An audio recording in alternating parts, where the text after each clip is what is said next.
माई माझी वाणी मानेल संतांशी रंजव चित्ताशी आपुलिया. ओम नमो ज्ञानेश्वरा करुणा करा दयाळा. तुमचा अनुग्रह लादलो पावन झालो चराचरी किंवा. नमो सद्गुरु तुकया ज्ञान दीपा.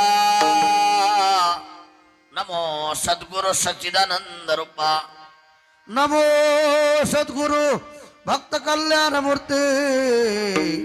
नमो सद्गुरु भास्करा पूर्ण कीर्ती.